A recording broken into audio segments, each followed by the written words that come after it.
सच्ची और अच्छी खबर लखनऊ दर्पण न्यूज।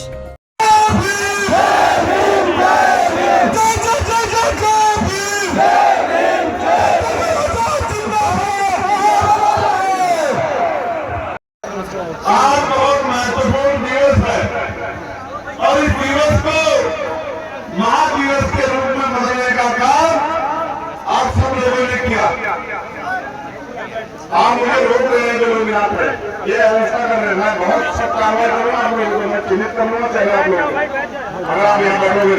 मैं कमलेश निकल उठा सिद्धार्थ चलो नीचे डालोगे, यहाँ जगह नहीं है, नीचे मत खड़े होने दो। और मेरे पास आपको धन्यवाद करने के लिए कारण है, चाहे मैं आपको 1 महीने पहले बुलाऊं, चाहे मैं आपको 2 हफ्ते पहले बुलाऊं, चाहे मैं आपको 1 हफ्ते पहले सूचना दूं या मैं आपको 1 दिन पहले सूचना दूं, लेकिन इतिहास इस बात को याद रखेगा, मीडिया की कलम इस बात को याद रखेगी कि जब मैंने जहां आपको बुलाया आपने खड़ा उतरने का काम किया, आपने झंडा मजबूत किया। ये यहाँ की बात नहीं है, ये फैसला तो 1 हफ्ते पहले हुआ कि लखनऊ में आंदोलन होगा। आंदोलन तो दिल्ली में होना था, लेकिन हम भारतीय नागरिक हैं, हमारे कंधों पर जिम्मेदारी है, जागरूक नागरिक है, इसलिए कई बार कुछ फैसले उनको अलग तरह से उनको लेना पड़ता है, फैसले को कदम उठाना पड़ता है, उसी वजह से लखनऊ में आंदोलन हो रहा है। लेकिन मैं ये बात कह सकता हूँ कि कभी आपने मुझे निराश नहीं किया। मैंने आपको दिल्ली बुलाया, आप दिल्ली आए, मैंने आपको लखनऊ बुलाया, आप लखनऊ आए, मैंने आपको मेरठ बुलाया, आप मेरठ आए, हमने 18 मंडलों में सम्मेलन किए, आपने 18 मंडलों के सम्मेलन सफल बनाए। हमने 8 बड़ी रैलियां की, आपने रैलियों में 4 चांद लगा दिए। रैली जहां से यहां तक दिखती थी, तूफान नजर आता था, जन सैलाब नजर आता था। एक से बढ़कर एक रैली, क्या कन्नौज, क्या आगरा, क्या मुजफ्फरनगर, क्या बस्ती, क्या कहने। मैं दिल से धन्यवाद देता हूं आपका। और अभी मैंने 20 तारीख को आपको दिल्ली बुलाया था कि युवाओं ने आग लिए, युवाओं ने लड़ाई ली है, आपको आना है तो आपने 20 तारीख को जो दिल्ली में इतना बड़ा सैलाब जुटा के दिखाया, इसके लिए भी मैं आपका आभारी रहूंगा। बहुत बहुत धन्यवाद। ये आनंद कब है, ये आनंद कब है जब राजकाज नहीं बना है। और मैं जानता हूं मेरे कार्यकर्ताओं के नेताओं के हालात कि उनके अपनी गाड़ियां नहीं है, बहुत साधन नहीं है, लेकिन फिर भी बस से, ट्रेन से, मोटरसाइकिलों से, पैदल जिस तरह से सफर करके वो पहुंचते हैं।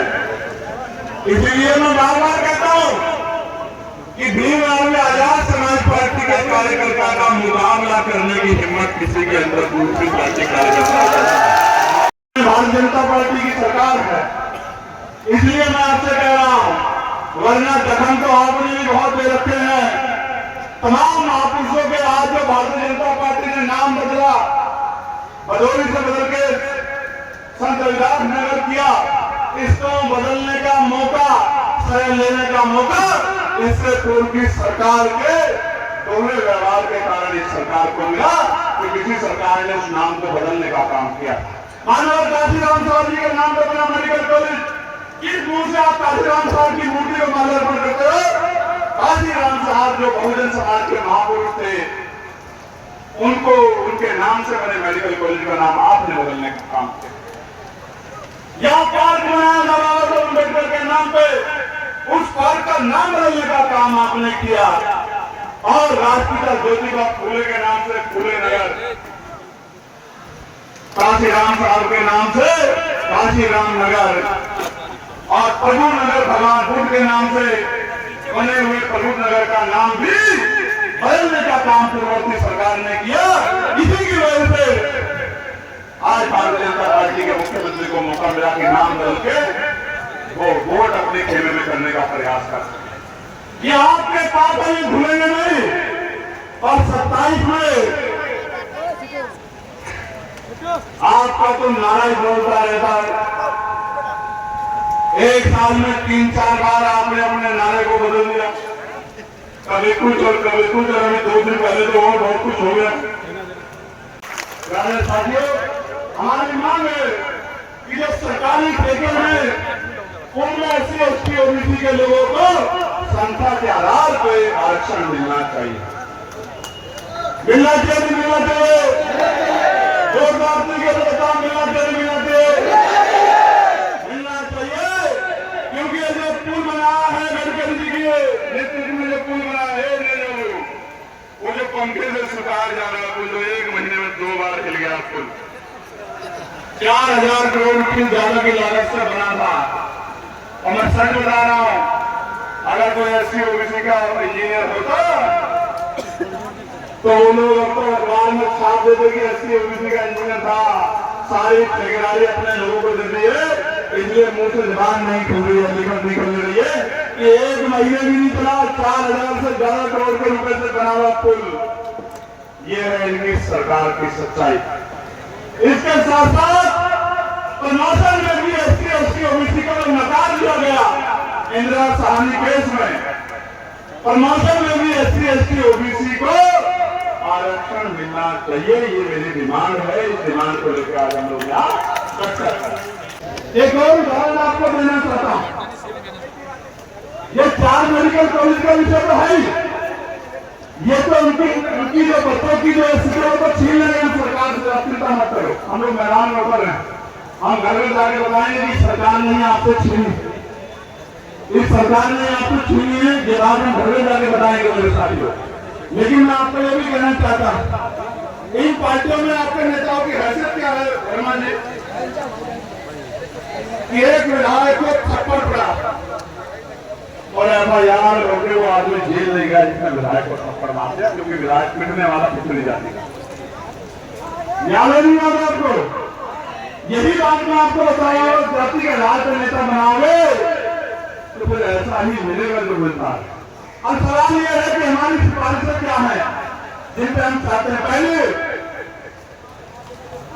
न्यायपालिका में आरक्षण SC/ST OBC समाज के लोगों को मिलना चाहिए, मिलना चाहिए, नहीं मिलना चाहिए, बताओ दोनों हमारे बताओ। जब चपरासी की नौकरी के लिए भी टेस्ट होता है तो हायर जुडिशरी के लिए कोई टेस्ट नहीं होता। मेरिट वाले लोग मुझे बताएं, डिबेट करें कि हायर जुडिशरी के लिए कौन सा टेस्ट होता है देश के अंदर। पुलिस का कर्मचारी सिपाही बनने के लिए टेस्ट होता है, लेकिन सुप्रीम कोर्ट का जज बनने के लिए, हाई कोर्ट का जज बनने के लिए कोई टेस्ट आजकल नहीं होता। इसका जवाब जो है मांगने के लिए हम यहाँ बैठे हैं। और हम आने वाले कल में न्यायपालिका में आरक्षण हर कीमत पे चढ़ा के रहेंगे SC/ST OBC के लोगों का। मैं आपको विश्वास दिलाता हूं। मैं पूछना चाहता हूँ, पाल प्रजापति, कश्यप, सैनी, मौर्य, सात्य, कुशवाहा, बिंद, राजभर, केवल, मल्ला, जाटव, गुर्जर, यादव, इनके जज क्यों नहीं हो सकते? इसका जवाब मोदी, प्रजापति, विश्वकर्मा, इनका जवाब सरकार से मांगने के लिए हम लोग आए। कहते हैं बार बार आरक्षण पे इन जातियों को नहीं मिला, इन जातियों को नहीं मिला। मैं कह रहा हूँ कराओ समीक्षा, और जिनको नहीं मिला दो, जवाब 10% दे सकते हैं तो हम 15% अपनी पिछड़ी जातियों के लिए आरक्षण की मांग करते हैं मन के माध्यम से कि 15% आरक्षण पिछड़ी जातियों को और मिलना चाहिए। समय की मांग सरकार ने जिसने मेरे बच्चों की खास भेजने का काम किया, मेरे हजारों भाइयों को जेल भेजने का काम किया, उन पर लाठी बजाने का काम किया, उन पर अलेक्शन लगाने का काम किया। सहारनपुर हिंसा में आपके निर्दोष भाइयों को जेल भेजने वाली कौन सी सरकार थी? इसका जवाब उनसे मांगा जाएगा, और जवाब मांगा जाएगा उनसे। जितने हाथरस का न्याय हुआ, उन्नाव का न्याय हुआ, राजबरेली का न्याय हुआ, कौशाम्बी की हमारी पटेल समाज के उसकी पाल समाज की बच्ची के साथ जो न्याय हुआ, एक एक चीज का हिसाब मांगने के लिए हम लोग मैदान में। प्यारे साथियों, ये 69,000 शिक्षक भर्ती के बच्चे सारे नेताओं के पास गए जो जाति के आधार पर इनके थे, और ज्यादा कहा कि हमारा हक दिला दो। तो हक तो नहीं मिला, हक के नाम पे क्या मिला? लाठियां, मुक्के, थप्पड़, जातिगत गालियां और निकाल दिया गया जानवरों की तरह उनको। यही सच्चाई मैं आपको कुछ देर पहले कह रहा था कि जाति के आधार पर नेता मानोगे तो आपको ये सहना ही पड़ेगा मेरे लोगों। क्या है साथियों, 7% आरक्षण है, अगर ये ना होता तो फिर तो आपको पता ही नहीं पाता कि 69,000 कौन भरे गए, पेपर लीक से भरे गए, घोटालों से भरे गए, कौन भरे गए तो कुछ ही नहीं पता। आप सोच के देखो, समझ के देखो। और आपको एक बात और बताना चाहता हूं प्यारे साथियों, ये बात भी आपको बतानी चाहिए कि ये सब तब है जब इतनी इंस्टीट्यूशन है, इतनी एजेंसियां, इतनी निगरानी हो रही है और बोलने वाले लोग, इनके प्रतिनिधि, इनकी पार्टियां, इनका आंदोलन है, तब ये लूट हो रही है सामने से। अगर ये ना होती तो शायद कुछ भी नहीं मिलता। आज भी हम वही खेतों में पशु चरा रहे होते, खेत जोत रहे होते, पेड़ लगा रहे होते,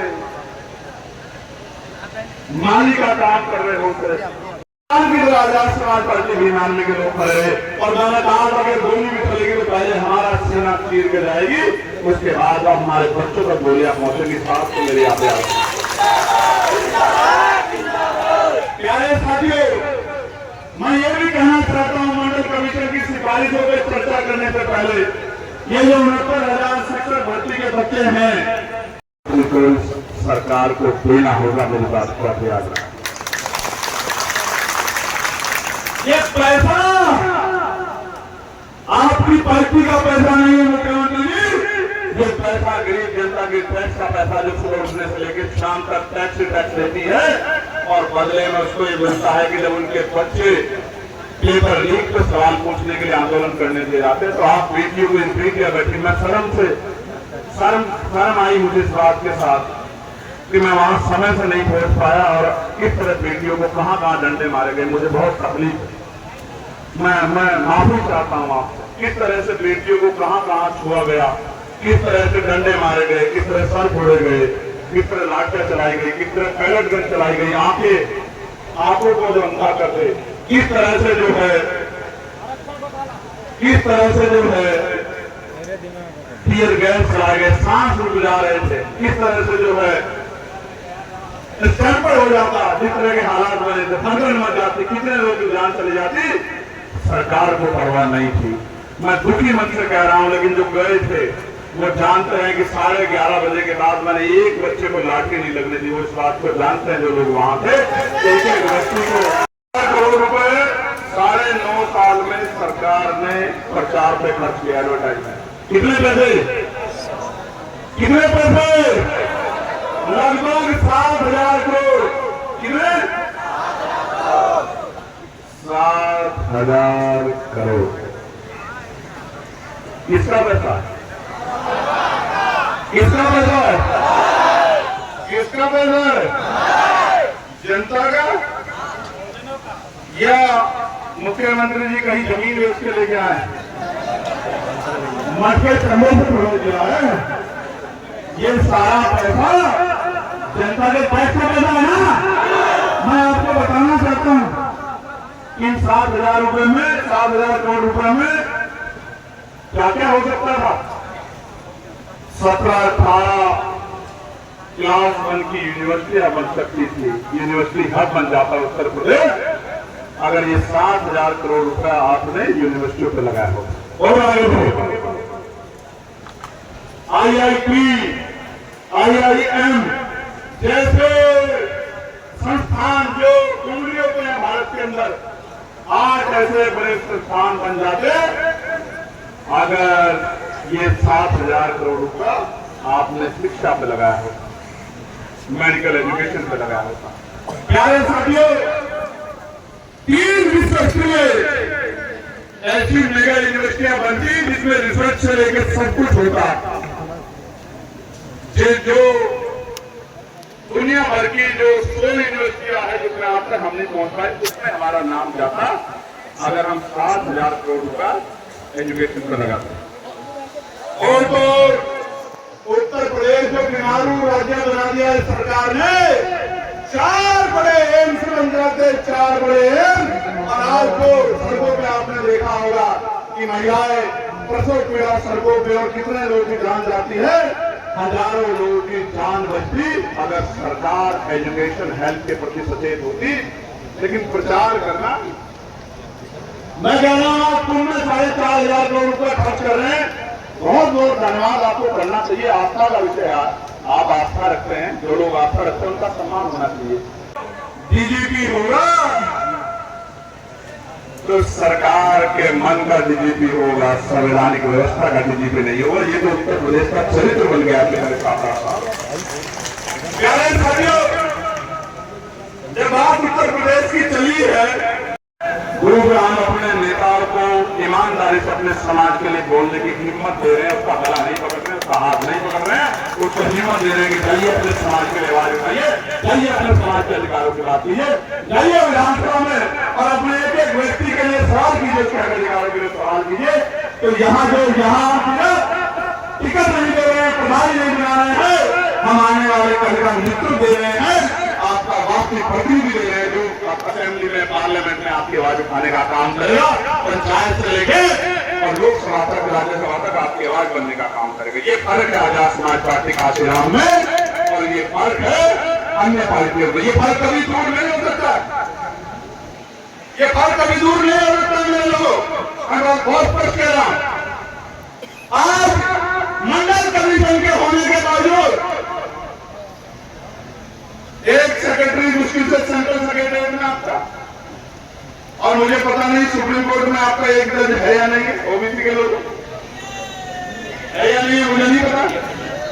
हाई कोर्ट में आपके कितने जज हैं मुझे नहीं पता। केंद्रीय सचिवालय में कितने सेक्रेटरी हैं, कितने एडिशनल हैं, कितने स्पेशल सेक्रेटरी हैं, मुझे तो नहीं पता। आपके पास लिस्ट हो गया, आप देख लो। उत्तर प्रदेश के सचिवालय में कितने जो है आपके सेक्रेटरी हैं ओबीसी समाज के, आप देख लो। आपके कितने जो हैं, कितने एडिशनल सेक्रेटरी हैं, कितने कुलपति और पूछते हुए हैं, क्या उन्होंने आपके समर्थन में आवाज उठाई? तो आप ये तय करो, नेता तो आज पे पहले आपने सिर्फ भाजपा से आया, किसी और पार्टी से आया, किसी और पार्टी से आया, आपने उनको अपनी जाति का नेता मान के वोट किया कि भाई ये पाल है, ये प्रजापति है, कुशवाहा है, ये सैन है, विश्वकर्मा है, यादव है, जाटव है, गुर्जर है, तमाम आपने ये कुर्मी, आपने इसलिए तो वोट किया ना कि मेरी जाति का है। लेकिन उसकी हिम्मत थोड़ी की अपनी पार्टी के खिलाफ जाके अपने समाज की आवाज उठा दे। यानी कि वो नेता तो है, अपनी पार्टी में नेता तो है, लेकिन आपका नेता नहीं। इस बात की समझ आपके अंदर पैदा होनी चाहिए। अगर ये समझ पैदा नहीं होगी तो मैं गिल के कह सकता हूं कि आप आने वाले कल में भी ठगे जाओगे। इस बात को मेरी तो होना चाहिए। मैं इस बात से 1000% सहमत हूं कि जाति के आधार पर प्रतिनिधित्व होना चाहिए। और जो हमने 45 प्रभारी उत्तर प्रदेश में बनाए हैं, उसमें हमने कोशिश भी की है कि सभी जातियों को 45 प्रभारियों में अवसर देने की कोशिश हमने की है। पाल को, प्रजापति को, कश्यप को, सैनी को, यादव को, गुर्जर को, जाट को, पटेल को, विश्वकर्मा को, हमने पूरा प्रयास किया है। और अभी तो 358 बाकी है। अभी तो ऐसे ऐसे जिनको कभी अवसर नहीं मिला उनको मिलेगा। लेकिन सवाल कुछ और, अगर आप ये मानते हैं कि जो जाति के आधार पर आपका वही आपका नेता हो सकता है, तो मेरे मन में ये पीड़ा उठती है। अनुभव के आधार पर कह रहा हूं कि प्रमोशन में रिजर्वेशन का बिल जिस व्यक्ति ने फाड़ा, जिसको फाड़ने की हिम्मत कांग्रेस में नहीं थी, भाजपा में नहीं थी, भारत की जाति व्यवस्था में जो non SC ST OBC non Muslim जो जातियां हैं, नॉन माइनॉरिटी जो जातियां हैं, उनमें भी जिनमें जो हिम्मत नहीं थी, उसको बिल फाड़ने का काम किसने किया? किसने किया? किसने? वो किस जाति से थे? शेड्यूल कास्ट से, एससी की जाति के थे, हमारे परिवार के थे। अगर हम इस आधार पर निर्धारण करें कि हमारी जाति का आदमी आगे बढ़ना मुझे बताओ कि आपकी जाति का वो नेता किस काम का जो आपके बच्चों का गला काटने का काम करे, जो आपके अधिकारी कर्मचारी को फोन पे आंसू रुलाने का काम करे, आप मुझे बताओ और खुद जाके आंदोलन करें। और अधिकार मिलेंगे तो 40 में से 38 नहीं मिलेंगे, 38 में से 39 तो मिल सकते हैं, 40 में से 38 नहीं मिलेंगे। मेरी बात को क्या संख्या भले ही लोकसभा में हमारी कम हो, सड़क पर संख्या कम नहीं है मेरे लोगों, सड़क पर संख्या हमारे और आने वाले दिन आएंगे अच्छे, वो वाले नहीं जो मोदी जी दिखा रहे थे अच्छे दिन, वो नहीं, अच्छे दिन आने वाले आएंगे तो उत्तर प्रदेश की विधानसभा में भी आपकी संख्या बहुत मजबूत होगी और आपकी संख्या के बदौलत उत्तर प्रदेश का भविष्य आगे बढ़ेगा और गरीब, कमजोर, किसान, मजदूर, नौजवान, युवा, बेरोजगार सबके हितों की रक्षा होगी। इस बात का भी मैं आपको विश्वास दिलाता हूं। अभी कल एक इंटरव्यू में आरएसएस के प्रमुख मोहन भागवत जी कह रहे थे, उनसे पूछा आरक्षण कब तक, आज जब तक जातिगत भेदभाव तब तक आरक्षण। फिर उनसे कहा गया कि ये जो प्रोटेस्ट हो रहा था युवाओं का, इस पर क्या कहना है कि बिल्कुल समाज होना चाहिए, युवाओं का प्रोटेस्ट सही था। लेकिन उन्होंने आगे बढ़ के कहा कि जो लोग सक्षम हो गए हैं उनको आरक्षण को छोड़ देना चाहिए। मेरा सवाल है मोहन भागवत जी से, हम कब से कह रहे हैं कि अपनी सरकार से बहुत जातिगत गणना करा दे, उसके आर्थिक आंकड़े जारी करा दे और आर्थिक आंकड़े जारी करा के और बता दे कि कौन सक्षम है और कौन असक्षम है, कौन कामयाब हो गया, कौन हासिल पे है, तो बता दे एक बार। लेकिन उन्होंने कहा जो सक्षम हो गए वो छोड़ दे। मैं पूछना चाहता हूं उत्तर प्रदेश के पूर्व मुख्यमंत्री जो पिछले वर्ष से आते हैं वो सक्षम हो गए थे, मुख्यमंत्री बन गए थे, फिर गौमूत्र से उनकी कुर्सी को क्यों दिलवाया था आपके लोगों ने, ये भी बताने का काम। आज भी जब मोदी, यादव, पटेल के बच्चे जो हैं, समाजों के बच्चे जो व्यासपीठ पे बैठ के कथा करने की कोशिश करते हैं, उनकी चोटी काट के आप उनके सर पे पिसार से जो है ये जो गंदा कार्य करते हो, ये किस आधार पर करते हो, इसके बारे में भी आपको बताना चाहिए। प्यारे साथियों, लड़ाई बहुत लंबी है और बहुत दूर तक जाना है। मैं एक बात आपको कहना चाहता हूं, मैं अपने पिछले वर्ग के भाइयों को भी कहना चाहता हूं। मैं इस मंच से जो कहूंगा, मेरी बात को आप घर जाके सोचना और सोच के निर्णय लेना कि मैंने गलत कहा या मैंने सही कहा। डॉक्टर दिए, इंजीनियर दिए, वकील दिए, जज दिए, आईएएस दिए, आईपीएस दिए, जो कुर्सियां आपसे दूर रखी गई थी, जिन कुर्सियों को आप छू नहीं पा रहे थे, वो कुर्सियां आपके कदमों में लाके पटक दी। ये मंडल कमीशन ने आपको दिया और ये मंडल कमीशन संविधान की उस भावना के कारण आया जो संविधान के आर्टिकल 340, 15(4), 16(4) में दिया गया है।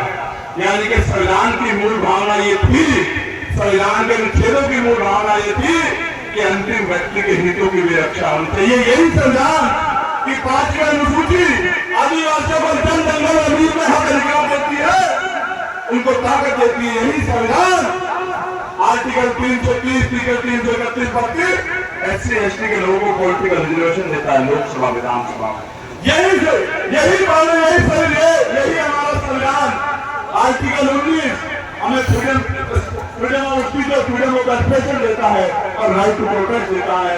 और यही संविधान के आर्टिकल 25-26 हमें धार्मिक आजादी देता है। दलितों, पिछड़ों, आदिवासियों को, दुष्टों, जैनों, सिखों, मुसलमानों को अपने धर्म को मानने, अपनी पूजा अर्चना उपासना करने की इजाजत देता है। यही संविधान है जो सब कुछ देता है, यही अवसर की ताकत देता है और यही इन बड़ी बड़ी सरकारों से लड़ने की हिम्मत देता है। इतना महान संविधान है हमारा।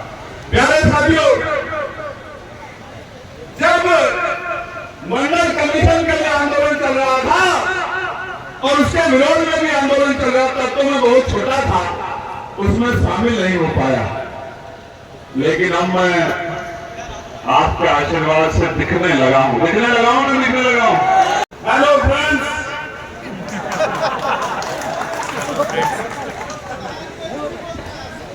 बोले कि 7 अगस्त को स्वदेशी का आंदोलन चला था। स्वदेशी का किस चीज का? स्वदेशी।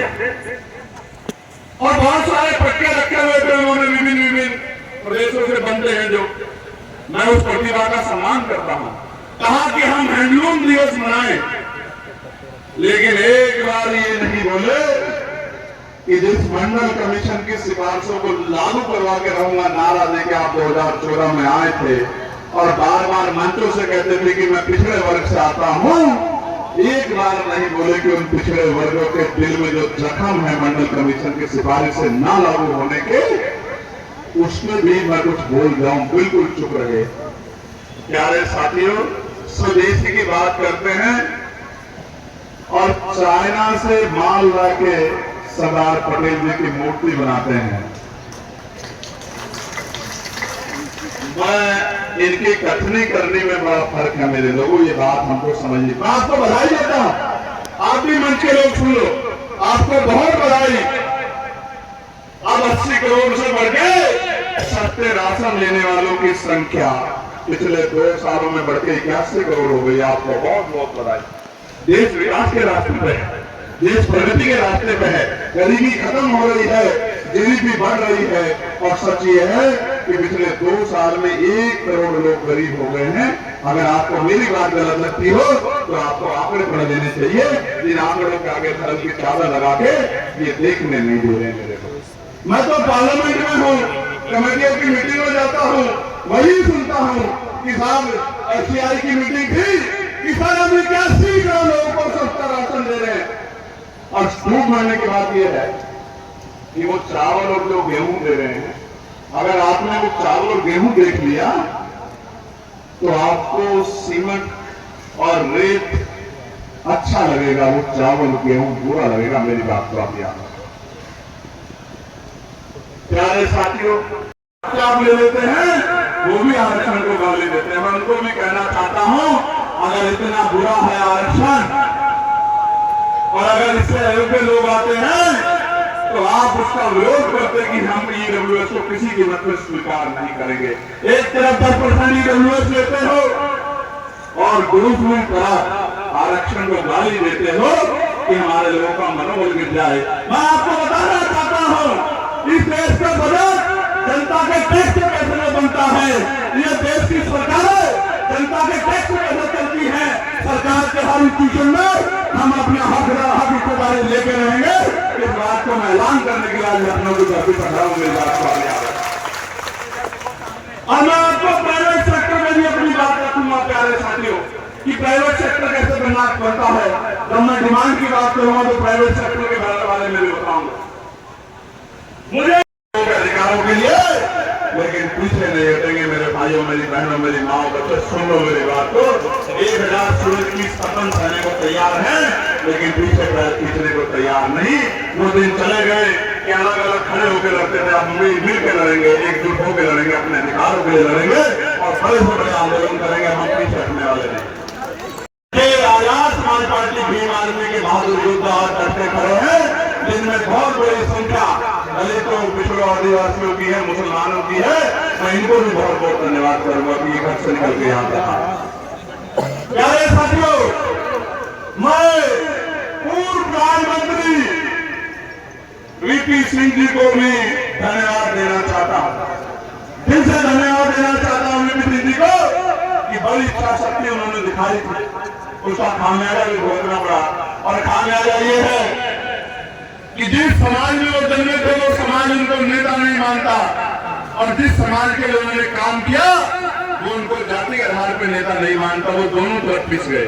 ये बहुत बड़ा कदम था कि नैतिक चरित्र दिखाने का काम उन्होंने किया, लेकिन समाज ने जाति की वजह से उनको इग्नोर कर दिया। मैं मांग करता हूं कि वीपी सिंह जी को भारत रत्न मिलना चाहिए। मैं सरकार से मांग करता हूं। सारे साथियों, मैं अर्जुन सिंह जी को भी याद करूंगा, जिन्होंने हायर एजुकेशन में जो है, एजुकेशन के लिए बहुत बड़ा काम करने का काम किया। तो मैं फिर कह रहा हूं, ये एक बड़ी बात है और मैं फिर कह रहा हूं, इस बात को आप गांठ बांध लो कि हम इसको छोड़ने वाले नहीं है जब तक मंडल कमीशन की बाकी सिफारिशें लागू नहीं होगी। आप लोग चैन से नहीं बैठेंगे, मेरी बात को आप याद रखें। प्यारे साथियों, आज महत्वपूर्ण दिवस है। मंडल कमीशन पर बड़ा प्रकाश हमारी पार्टी के वरिष्ठ नेताओं ने डाला।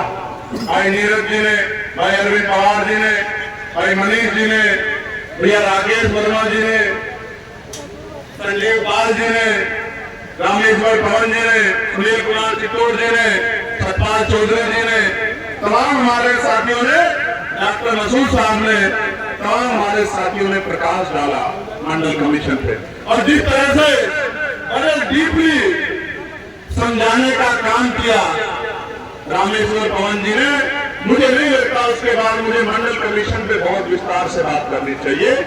मैं उससे आगे बात को बढ़ाऊंगा, लेकिन थोड़ा सा प्रकाश जरूर डालूंगा, तो याद करूंगा, उनके योगदान को मैं सराहूंगा। हम जातिवादी वाले लोग नहीं है। जिसने भी समाज में कदम बढ़ाया है, हम समाज का सम्मान करेंगे, कभी पीछे नहीं हटेंगे। इस बात का मैं आपको इस मंच से विश्वास दिलाता हूं। प्यारे साथियों, मैं याद करूंगा छत्रपति शिवाजी महाराज को, जिन्होंने बाबा साहब का हाथ पकड़ के ये कहा कि अगर बाबा साहब जैसा नेता आपका नेतृत्व करेगा तो आपके अधिकारों पर हमला नहीं हो सकता है। मैं छत्रपति शिवाजी महाराज का भी धन्यवाद करता हूं। और इन बच्चों को मैं आग्रह करूंगा, यहाँ जो हमारे नेता खड़े हैं वो गैर जिम्मेदार होकर दिखा रहे हैं। इनकी वजह से व्यवस्था नहीं हो रही है। इनको समझना पड़ेगा कि जो काम इनको दिया गया है वो इनको करना ही करना है। ये नहीं कि बस एक बार के बाद इधर काम में लग जाओ, उधर काम में लग जाओ, ऐसे नहीं बनती है बात। उनके संघर्षों से आज इस देश में समता मूलक समाज बनाने के लिए ये आंदोलन तेजी से आगे बढ़ रहा है।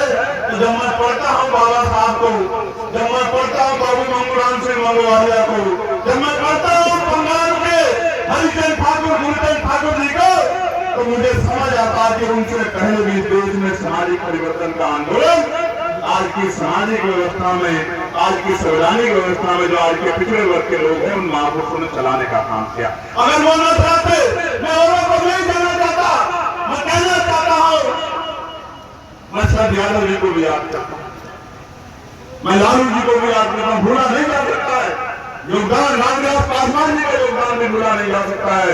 और मैं मेरे नेता, मेरे गुरु मान्य और काशीराम साहब जी ने 245 दिन आंदोलन किया था और नारा दिया था कि मंडल कमीशन लागू करो वरना प्रश्न खाली करो। उनको भी नहीं भूल सकता मेरे साथ। मैं बात क्यों कह रहा हूं? जब मैं बाबा साहब को पढ़ता हूं तो अपने 3 गुरु स्वीकार करते हैं, महामानव तथागत बुद्ध, गुरु कबीर और राष्ट्रपिता ज्योतिबा फूले।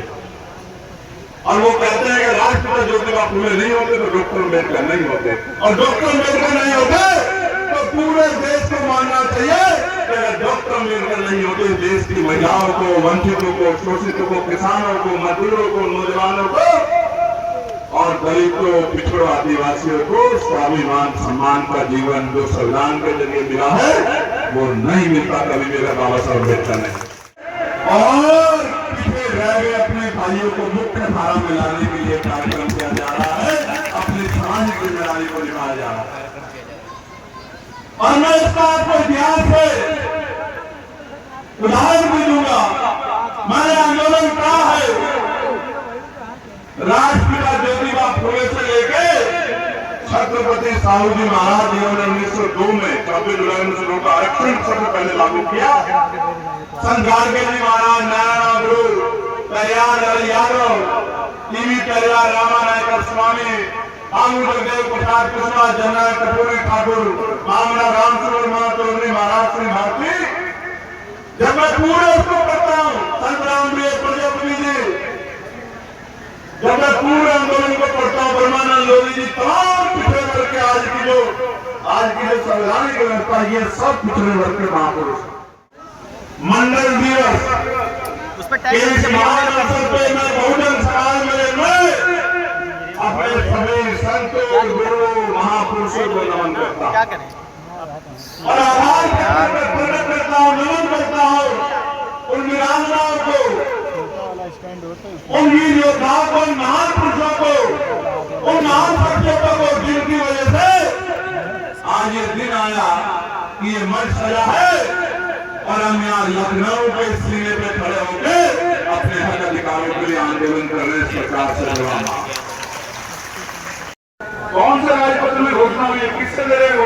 आपको बताना पड़ेगा देश को कि ये कैद हमारे लिए है या सरकार के चहीते लोगों के लिए भी कहीं है या नहीं।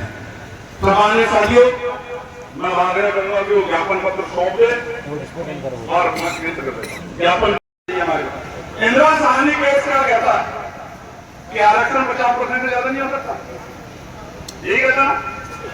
मैं आज पूछना चाहता हूं देश के प्रधानमंत्री से, लखनऊ से पूछना चाहता हूं कि लखनऊ से ही देश का प्रधानमंत्री बनने के लिए दरवाजा खुलता है, देश की सरकार का दरवाजा खुलता है। मीडिया के माध्यम से पूछना चाहता हूं, उत्तर प्रदेश में देश में शेड्यूल कास्ट के लोगों को 15% रिजर्वेशन है, आदिवासी भाइयों को 7.5% रिजर्वेशन है, दोनों मिला के कितना हो गया? 22.5%। 27% रिजर्वेशन ओबीसी समाज को है, दोनों मिला के कितना हो गया? 49.5। तो 10% ईडब्ल्यूएस आप कहां से दे रहे हो, ये मैं पूछना चाहता हूं उत्तर प्रदेश और केंद्र की सरकार से।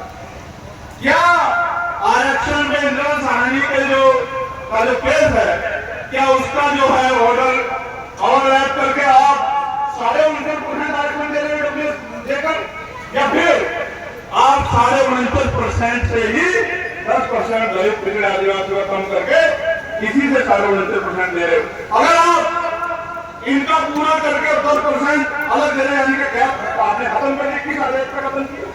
सुप्रीम कोर्ट ने कहा है सरकार का कौन सा जो है राजपत्र जिसमें कहा गया है, अब बोलना पड़ेगा और इनका झूठ जो है बेनकाब करना पड़ेगा कि ये गैप जो है मध्य प्रदेश में पिछड़े वर्ग के लोगों को मिलती है, वहां 14% आरक्षण मिलेगा और 13% होल्ड कर दिया जाएगा पिछड़े वर्ग के बच्चों का, और जब वो आंदोलन करने आएंगे तो उनको लाठी मारी जाएगी। यह न्याय हम लोग नहीं सहने वाले, चाहे उत्तर प्रदेश हो या मध्य प्रदेश हो। ये ऐलान में करना चाहता हूँ, बात आपको बता, आपको चिंतन करना चाहिए, आपके पूछना चाहिए कि क्या 50% क्या खत्म हो रही है या फिर 59.5% आप दे रहे हो? किसके आदेश से दे रहे हो? मेरी बात को नोट कर लेना अपने यहाँ कागज पे। आज कह रहा हूँ, जिस दिन उत्तर प्रदेश में आजाद समाज पार्टी का राज बनेगा, 6 महीने के अंदर नीति बना के आपको गृह जनपद में पोस्टिंग कराएंगे, गृह जनपद के बाहर नहीं रहने देंगे आपको। आप मेरी बात को याद रखें, गृह जनपद में, क्योंकि आपका पेड़ स्केल बहुत मजबूत नहीं है और आप अगर छुट्टी लगे एक दिन की मिलेगी तो पहुंच नहीं सकते, और उससे आगे बढ़ो, सप्ताह में एक दिन छुट्टी, आपकी वेतन विसंगता और ये जो बॉर्डर स्कीम लगी इन सबको खत्म करके मित्र पुलिस बनाने का काम करेंगे। इस बात का मैं आपको बहुत जिम्मेदारी से विश्वास दिला। प्यारे साथियों, आशा बहने, आंगनबाड़ी बहने, भोजन माताएं, पंचायत सहायक, रोजगार सेवक, इन सबके भी वेतन विसंगतों को दूर करके, जिनमें राशन के वो डीलर भी हैं हमारे, उनकी वेतन विसंगत कमीशनों को बढ़ाकर एक गरिमाई वेतन दिलाने का काम आजाद समाज पार्टी काशीराम करेगी। इस बात का मैं आपको विश्वास देता हूँ। 20,000 रुपए से वेतन किसी का कम नहीं होगा। मैं निवेशकों को भी कह रहा हूँ, ये मैं हर उस कर्मचारी को कह रहा हूँ जो काम कर रहा है, और मैं फिर कह रहा हूँ, पक्की नौकरियां सफाई कर्मचारी के लिए, पक्की नौकरियां, ठेकेदारी संविदा खत्म, संविदा वालों को परमानेंट करेंगे और पक्की नौकरियां देंगे। और जितना लोग है पहली कैबिनेट में भर के 5 लाख से ज्यादा कमजोर वर्गों के बच्चों को सरकारी नौकरी, और वो भी बिना एक पैसे के देने का काम करेंगे। मेरी बात का हर साल टीचरों की भर्ती, बीएड के बच्चों के लिए भर्ती, बीटीसी के बच्चों के लिए भर्ती, अभ्यर्थियों के लिए हर साल भर्ती। हर साल जो है इन्होंने 94 स्कूल बन के 94,000, हम लोग 1 लाख नए स्कूल खोल के और हर साल 1 लाख नए टीचर तैयार करने का काम करेंगे। उसके साथ साथ टीचरों के साथ साथ तमाम विभागों में नए अवसर, नए विभाग तैयार करके और सरकारी नौकरियों को बढ़ाने का काम करेंगे, पुरानी पेंशन को बहाल कराने का काम करेंगे। इन सारे विषयों पर काम करेंगे जिससे अन्याय अत्याचार रुक सके। और मैं आपको कहूंगा, वो जो 33 पॉइंट का मैनिफेस्टो हमने दिया, उसको मैं कहूंगा कि हमारे कार्यकर्ता अगर सच में मुझसे प्यार करते हैं तो वो मेरा नारा ना लगाए, मेरी तस्वीर लेके ना घूमे, वो उन मैनिफेस्टो को लेकर कार्य को जाके घर घर पढ़ के माओ को, बहनों को, दादियों को, चाचियों को, सबको, बुजुर्गों को पढ़ाएं, बताएं कि आजाद समाज पार्टी पावर में आएगी तो आपको काम होगा। पुरानी पेंशन बढ़ा के 1000 रुपए से बढ़ा के 500 रुपए से बढ़ा के 3000 रुपए कम से कम पेंशन करने का काम करेंगे, पुरानी पेंशन का लाभ देंगे। और मैं कह रहा हूं, रोजगार देंगे, इंडस्ट्री एरिया लगाएंगे, हर जिले में इंडस्ट्री एरिया लगा के वहां के लाखों नौजवानों को रोजगार देके पैरों पर खड़ा करने का काम करेंगे। टेक्निकल एजुकेशन को बढ़ावा देके उनको रोजगार करने वाला समाज बनाने के लिए पूरा प्रयास करेंगे, दिन रात मेहनत करेंगे। ग्रामीण क्षेत्रों में कच्चे उद्योग और उद्योग धंधे लगा के महिलाओं को, जो कम पढ़ी लिखी महिलाओं को घरों पर रोजगार देने का काम करेंगे, उनके हाथ का पैसा पहुंचाने का काम करेंगे, उनको सम्मान का जीवन दिलाने का काम करेंगे। इस बात का मैं आपको विश्वास दिलाता हूं। प्यारे साथियों, बातें तो बहुत है, बातें चलती रहेगी। कई ऐसे इंपोर्टेंट विषय है जो मेरे सामने मुझसे सुनना चाहूंगा कि आप अपने थाने के अंदर किस तरह के शब्दों से नवाजते हैं गरीब समाज के लोग। ये बात मैं आपको, रंजीत जो हमारे कार्यकर्ता उनको भी और सारे कार्यकर्ता को विश्वास दिला के कहना चाहता हूँ। लेकिन मैं उनसे ये कहूंगा कि वो भी संवैधानिक दायरे में ही काम किया करें और समन्वय बना के, अपने जो सीनियर पदाधिकारी से समन्वय बना के काम किया करें। बेफिजूल में पुलिस के साथ नहीं उलझना है, पुलिस के साथ लड़ना हमारा कार्य नहीं। पुलिस तो सरकार की होती है, आप सरकार बना लो, पुलिस आपके लिए काम करने लग जाएगी। मैं सीरियसली बता रहा हूँ, पुलिस का काम तो काम करना।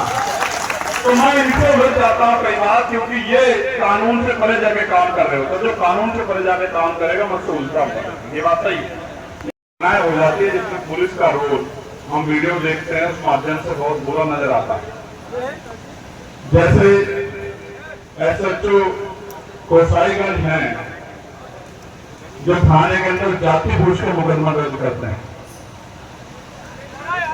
हमारी पार्टी के नेता हैं रंजीत, क्या नाम है इनका, जिनको 36 घंटे बंद रखा हुआ था। हमारी पार्टी के कार्यकर्ता रंजीत, उनके भाई को 36 घंटे अवैध हिरासत में रखा, मारा पीटा। मैं आपको बधाई दूंगा इंस्पेक्टर साहब, मैं आपको बधाई दूंगा, लेकिन मैं आपको सचेत भी करना चाहूंगा कि ये रंजीत का भाई भूलेगा नहीं, और जब तक राजकाज बदलेगा तो ये रंजीत का भाई आएगा मेरे पास और मुझे आके अपनी पीड़ा बताएगा, और फिर मैं आपको खोजूंगा कि आप कहाँ हैं, उत्तर प्रदेश के किस कोने में नहीं है लोग। इसलिए मैं आपको कहना चाहता हूं कि लड़ाई बहुत महत्वपूर्ण है और लड़ाई लड़ी जाएगी, आप सब लोगों के सहयोग से लड़ी जाएगी, और तब तक लड़ी जाएगी जब तक उत्तर प्रदेश में और इस देश में समता मूलक समाज बन के ये कमजोर वर्ग मुख्य धारा में नहीं आ जाता, तब तक लड़ाई लड़ी जाती रहेगी। मैं अपनी पार्टी के सम्मानित नेताओं से कहूंगा, अगर हमारे सम्मानित अधिकारी यहाँ आ गए हों तो वो उनको 10 मिनट बाद जब मैं बात खत्म कर दूंगा तब वो फिर उनको ज्ञापन दिला दें। तब तक मैं ये कहना चाहता हूँ, पुलिस के भाइयों का मैं बहुत धन्यवाद करूंगा, हालांकि मेरा विवाद इससे बहुत होता रहता है। विवाद का कारण ये है कि कई बार आप जानते हैं कि पुलिस इस तरह की कार्रवाई करती है, आपको वोट का अधिकार देके गए और आपकी उंगली में वो ताकत है जिसे चाहो कुर्सी पर बिठा दो और जिसे चाहो जमीन पे पटक दो। और आपका उदाहरण मैं खड़ा हूं, मैं पूर्व की बातों पे नहीं जाना चाहता, मैं आपके बीच खड़ा हूं। आपने मुझे वोट दिया, आपने मुझे नोट दिया, आपने जाके प्रचार किया, पूरे मीडिया ने मेरे खिलाफ नैरेटिव चलाया, आपने उनके नैरेटिव को कुचल दिया और आपने 1,51,000 वोटों से जिता के मुझे लोकसभा में भेजा। जब आप मुझे भेज सकते हैं तो अपने जिले में, हर जिले में 2-3 विधानसभा ऐसी हैं जिनको आप जिता के भेज सकते हैं। अगर कमर का स्लोगन मैं लिख के कह सकता हूं कि अगर एक जिले 75 जिले हैं, एक दो जिलों को छोड़ के जिसमें कम संख्या है विधायकों की विधानसभाओं की, जैसे शामली में 3 है, हापुड़ में 3 है, अगर कुछ जिले छोड़ दो तो हर जिले में 5, 6, 7, 8, 9, 10 है। अगर आप एक जिले से 3-4 विधानसभा लक्ष्य बना लो तो और 7 से ही 3 को भाग गुना कर दो, 7 क्या कितने होते हैं? तो जोर से बता दो, 21। यानी कि 210 विधानसभा आप लोग जीत जाओगे और 210 विधानसभा जीतोगे तो उत्तर प्रदेश में मुख्यमंत्री कौन सी पार्टी का बनेगा बताओ? आजाद समाज पार्टी काशीराम का लक्ष्य बना लो। दुनिया में कोई चीज नामुमकिन नहीं है मेरे लोगों।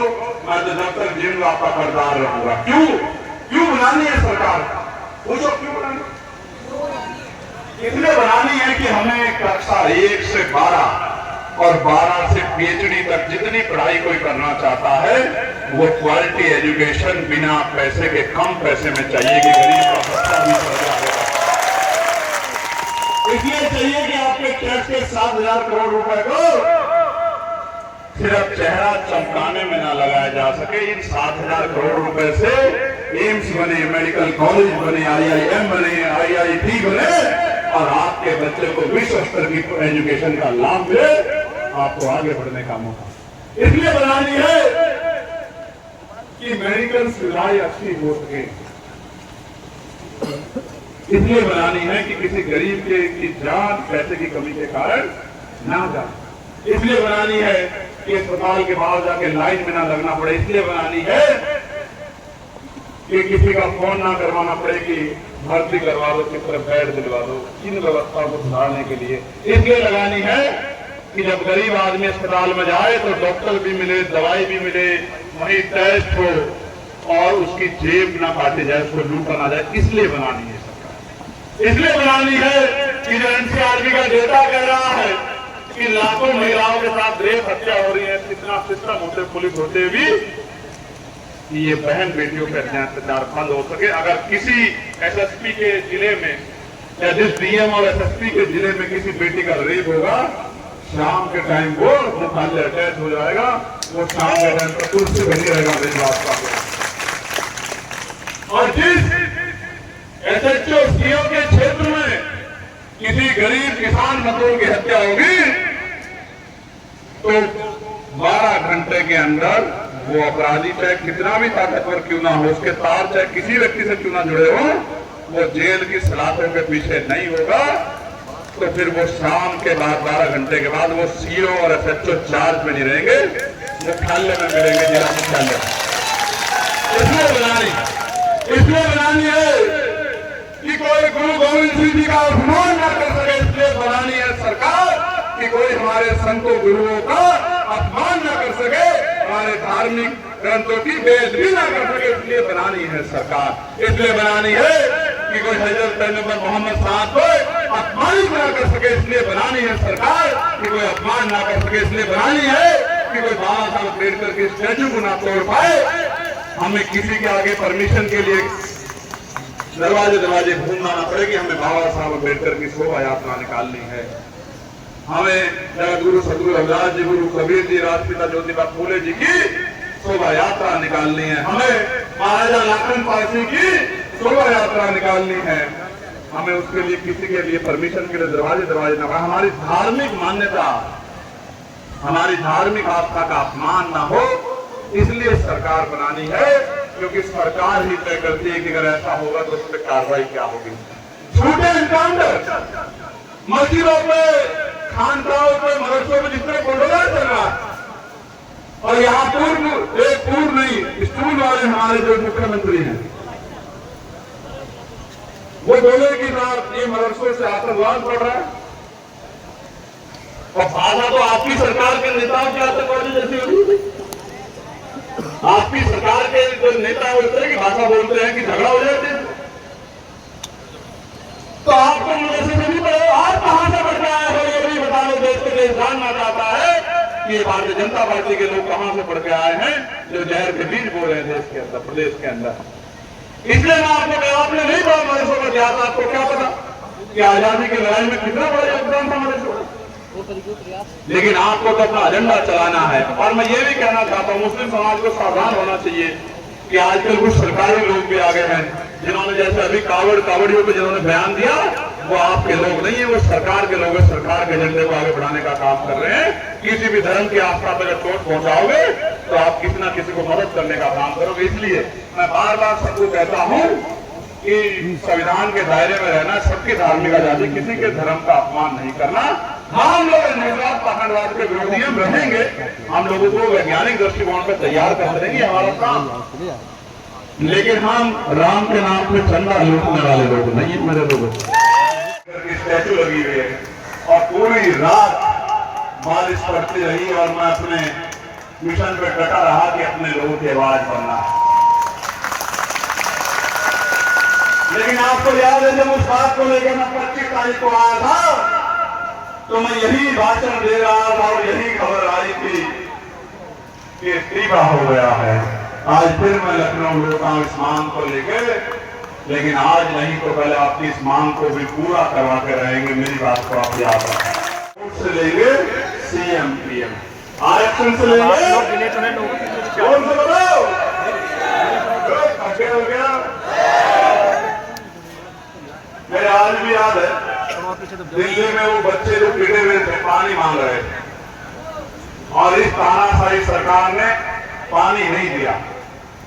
और जब मैं उनको देख रहा था तो मुझे याद आ रहा था वो दौर जब शहीद आजम सरदार भगत सिंह और उनके साथी भूख हड़ताल पे थे और वो जिंदा रहने के लिए पानी मांगते थे तो अंग्रेज उनको दूध देते थे कि पानी नहीं मिलेगा, ब्लैकमेल करते थे कि आप अपना अनशन तोड़ दो और दूध पी लो। तो मेरे याद आ रहा था पानी नहीं दिया सरकार, उल्टा दिए टीयर गैस के गोले। जो थोड़े बहुत सांस बचे हैं वो भी ना हो। इसका मुकाबला करेंगे, कंपटीशन में आपको देखेंगे आप कहां खड़े होते हो। ये नहीं चलेगा कि अपने बच्चों को 200 में से 190 नंबर और हमारे बच्चों को 200 में से 120 नंबर। ये अन्याय हम लोग अभी देश में चलने नहीं देंगे। इसी बात को कहने के लिए आज मैं लखनऊ की धरती पर न्याय और ये लखनऊ की धरती महाराजा लाखन पारसी की धरती है। याद रखना मेरी बात को, महाराजा लाखन पारसी की धरती है। अन्याय नहीं सहेंगे, अन्याय करने वाले को उखाड़ कर फेंक देंगे, ये बताने के लिए। और सबसे जरूरी मांग जो ओबीसी के नेताओं में हिम्मत नहीं पड़ रही है, जो अपने आप को स्वामी नेता कहते हैं कि किसी को बुरा ना लग जाए, देश मांग रहा है, समय आ गया है ओबीसी समाज को भी SC ST की तरह पॉलिटिकल रिजर्वेशन मिलना चाहिए, विधानसभा लोकसभा में प्रतिनिधि जाना चाहिए और समय आ गया है।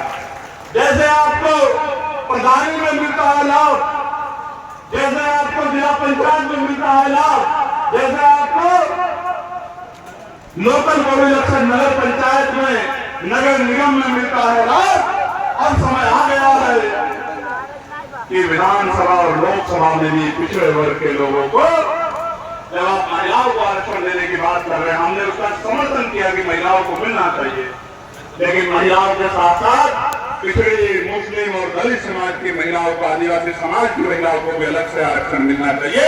33% में कोटा फिक्स होना चाहिए। इसमें आबादी जिनकी ज्यादा है, जिनकी आबादी 80% है SC ST OBC और मुस्लिम समाज की, माइनॉरिटी समाज की, सिख समाज की, बौद्ध समाज की, उन महिलाओं को भी अवसर मिलना चाहिए। इसकी मांग को भी हमने उठाया था। मैं आज कहता हूं समय आ गया है कि सैन समाज का, विश्वकर्मा समाज का, पाल समाज का, प्रजापति समाज का, लोधी समाज का, कुशवाहा समाज का, मौर्य समाज का राष्ट्रीय प्रतिनिधित्व जाना चाहिए। और मैं गारंटी देकर कहता हूं हम बहुजन समाज के, अम्बेडकरवादी समाज के लोग कंधे पे बिठा के बेचारे का आदमी को विधानसभा लोकसभा भेजने का काम करेंगे, असेंबली और पार्लियामेंट भेजने का काम करेंगे। इस बात को मेरे आप याद रखें। प्यारे साथियों, अब हमें तैयारी करनी है कि हमें अपने हक अधिकारों को कैसे लेना। और एक तरीका तो ये है